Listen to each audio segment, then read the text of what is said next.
So when I sat down today to start scripting out this whole generative AI SouthPark thing, it opened up a rabbit hole that I did not expect. Did you know how many AI-powered, fun little interactive things are happening on Twitch right now? And also, I have a bigger than you.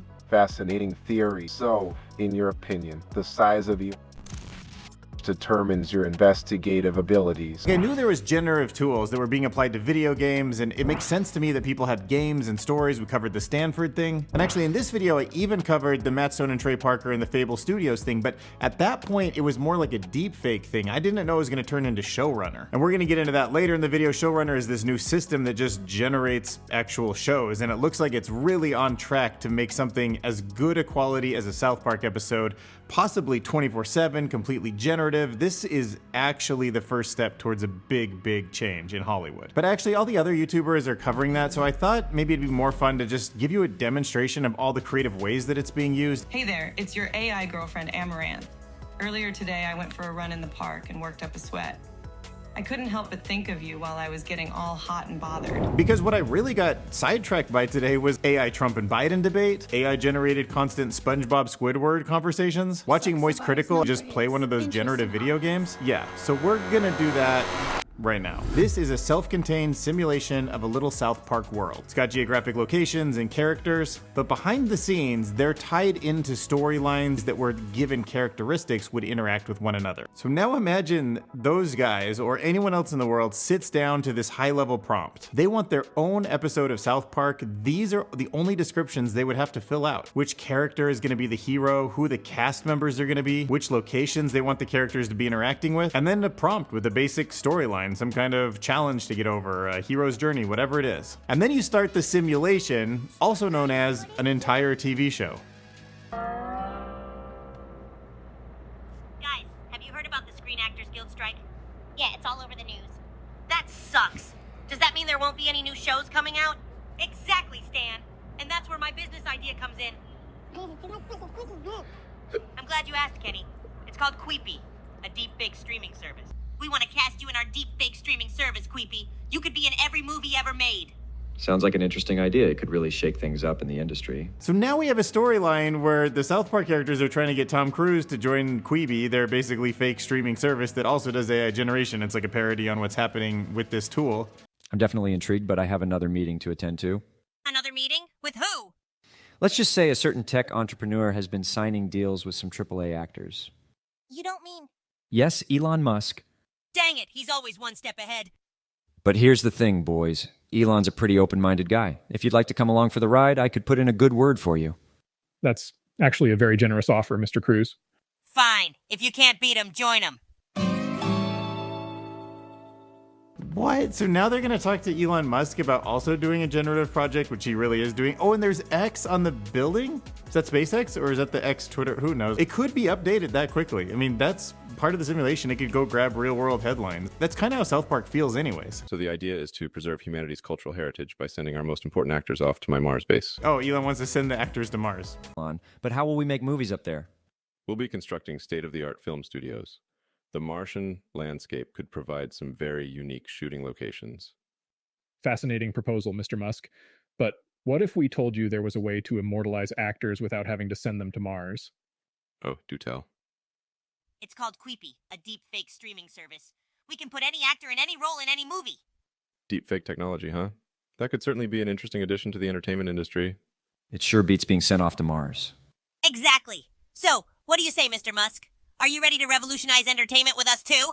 Well, I'll need to think about it, but I must admit it's a compelling idea. But we've seen the text-to-audio tools that can mimic different celebrity voices. If they tie in all of that IP, all those hundreds and hundreds of episodes, and the fact that their mouths always kind of moved a little bit asynchronously with the sound, they could entertain so many more people than the traditional media ever could. South Park could be so much deeper connected to everybody's personal lives soon. They're going to make a killing at Fable Studios. That is going to be a mega company, I think. Or at least that same pattern and technology is going to pop up in all the other industries. Now, a quick look at the Vimeo account attached to Fable Studios shows that there's some other really interesting projects that they've been working on. And look at this Friends AI. It is a fascinating entertainment machine. Of course, the graphics over time are going to get better, the storylines are going to get more sophisticated and customized, but look already, what am I watching? Finally, some dance moves that I can actually replicate, you know? That is that computer dance. And here we just have characters walking into each other. That hand is literally going through her butt. What did he say? Now, I haven't seen the intro to Friends for a while, so this feels reminiscent of what it is, but pretty awkwardly, entertainingly off. Do they dance like that? What is that thing?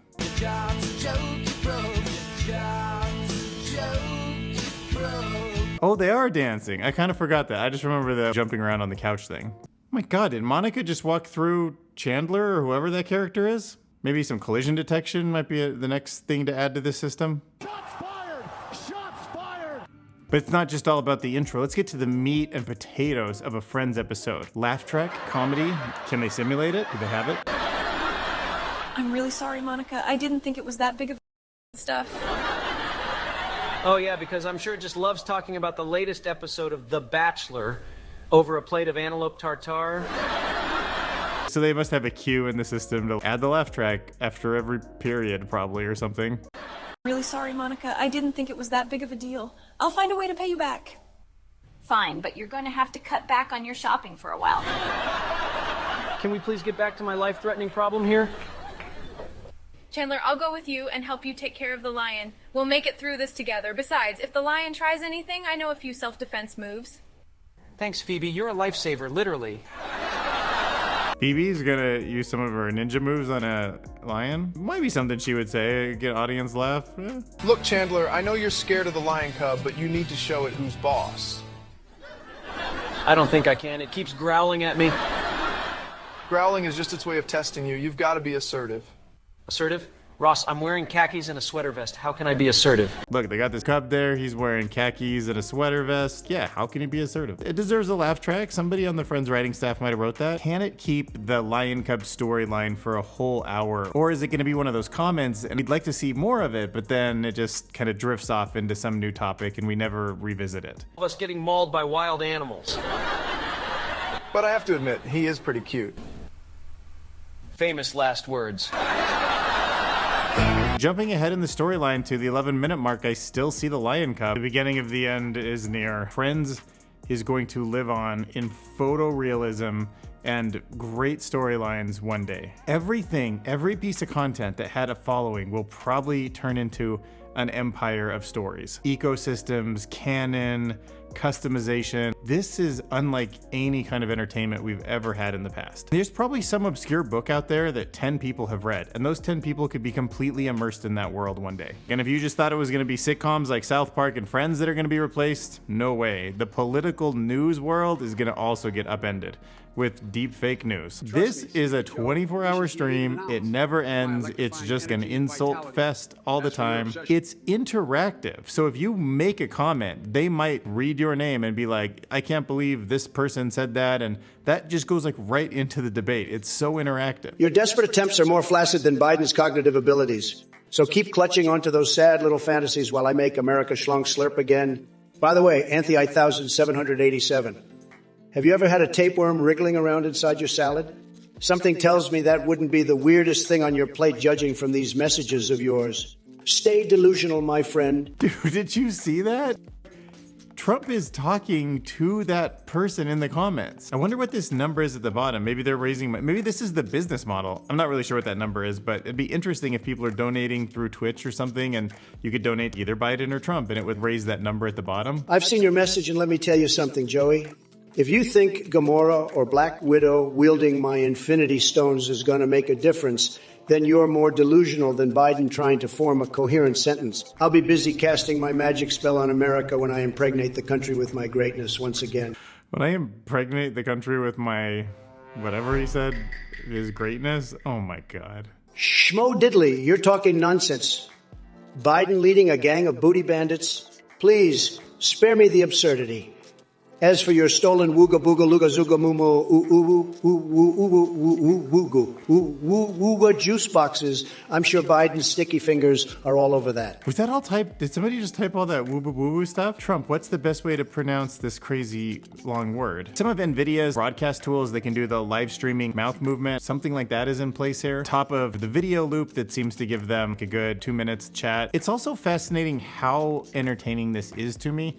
And I don't know if it's just because I'm into artificial intelligence and I can't help but think of what's happening behind the scenes. Even though what they're saying is pretty much nonsense and it's sort of changing and interacting based on the comments, I just find it pretty mind-numbing. Not good entertainment, but the kind of entertainment a lot of us fill our lives with. Let's talk about some AI-generated entertainment that plays up the steamed hams bit from an old Simpsons episode. So in the Simpsons episode, Principal Skinner makes up a lie, and then he gets called out, so he makes up another lie to cover the first lie, and it spirals out of control. That's where the comedy comes from. Why is there smoke coming out of your oven, Seymour? Oh, that isn't smoke. It's steam. Steamed from the steamed clams we're having. Steamed clams. Then steamed clams turned into steamed hams because he gets hamburgers, the whole thing.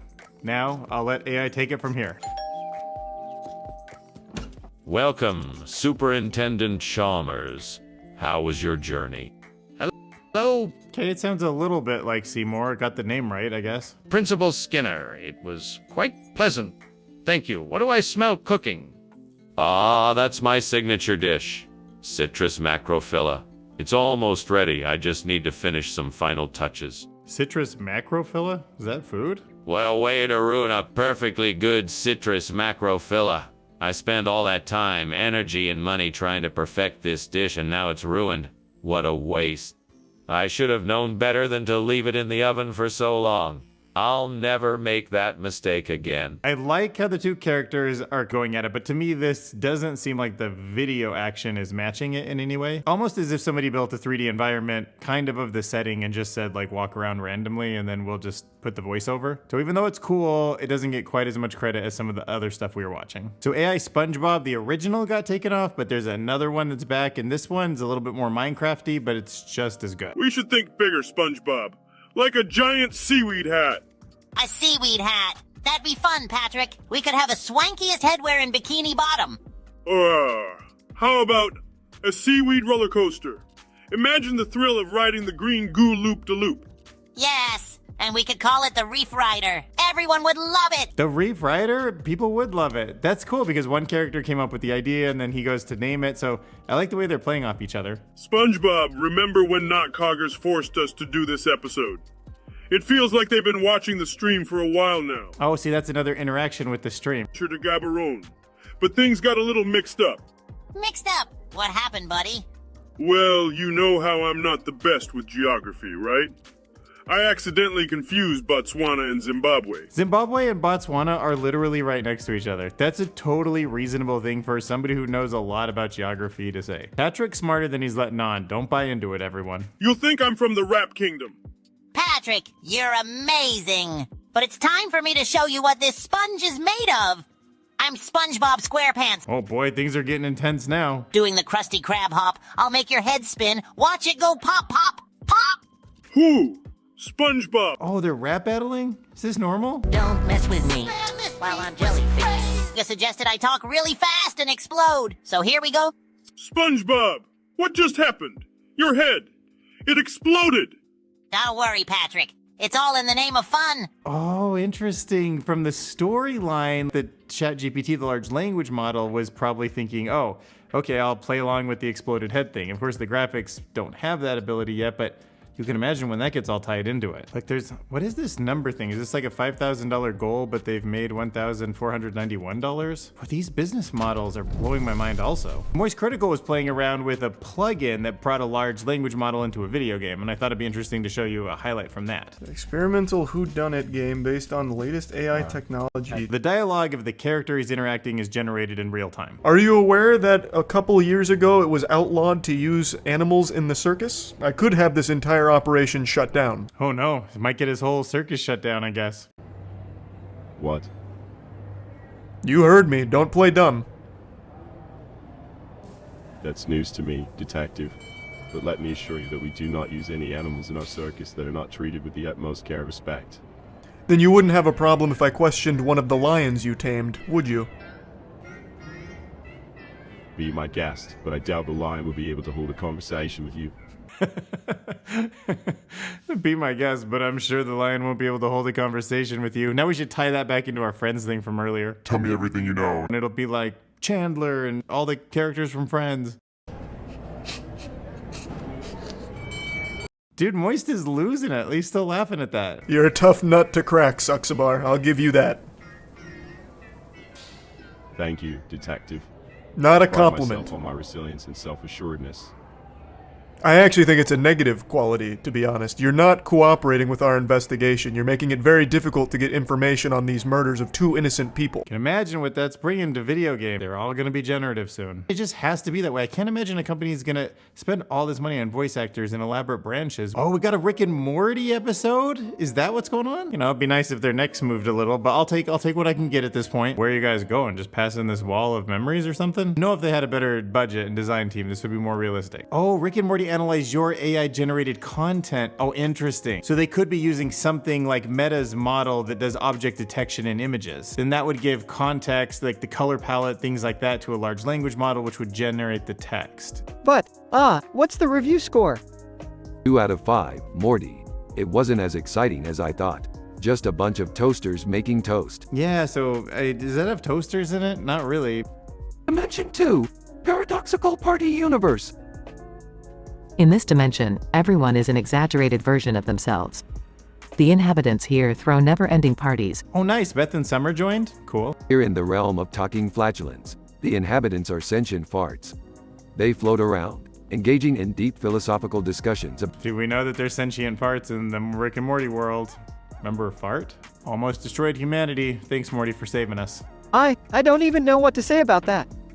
Let's give this dimension a 3.5 out of 5, Morty. Okay, 3.5 out of 5. That's cool. So they're giving ratings to people's submitted stuff. So great way to bring interactivity into it. See, this rabbit hole is just getting deeper and deep. Think of where this is going. So if you have any desires to like get on board with this generative content creation world, these two papers are must reads. To Infinity and Beyond, this is the SHOWRUNNER paper that came out of the SouthPark company. I mean, it's not technically a SouthPark company, but Matt Stone and Trey Parker are part of Fable Studios. They published this. This is the newest and the real like shake up Hollywood paper that everybody's thinking about right now. But this one's really important also. This was a Google and Stanford paper, and it generated a lot of buzz, but also it created the first little world where all the characters had more than just LLM talking abilities. The way they interacted with people in a different way, they had a sense of spatial location in a different way, and then together with a combination of other open source models, there's something amazing coming together. Also, a great summary of the paper with really interesting commentary is this video. Matthew Berman's Fully Autonomous SouthPark AI, The Future of Hollywood. He does a great job with summaries, clips, kind of breaks down the paper, gives you an understanding of kind of how they're putting all this stuff together. And you can tell he's completely fascinated and excited about it, and that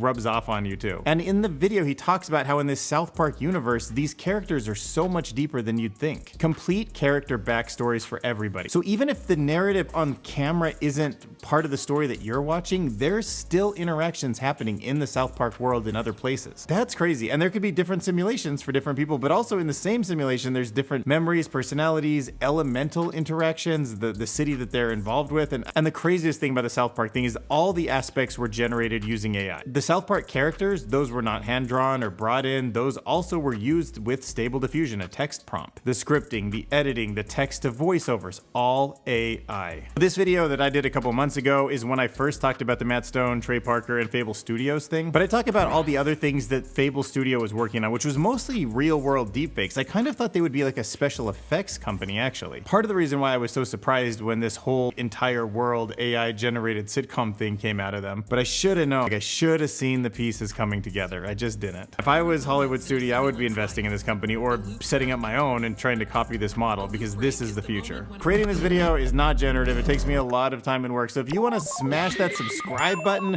my next goal is to get to 6,000 subscribers. So I would really appreciate that.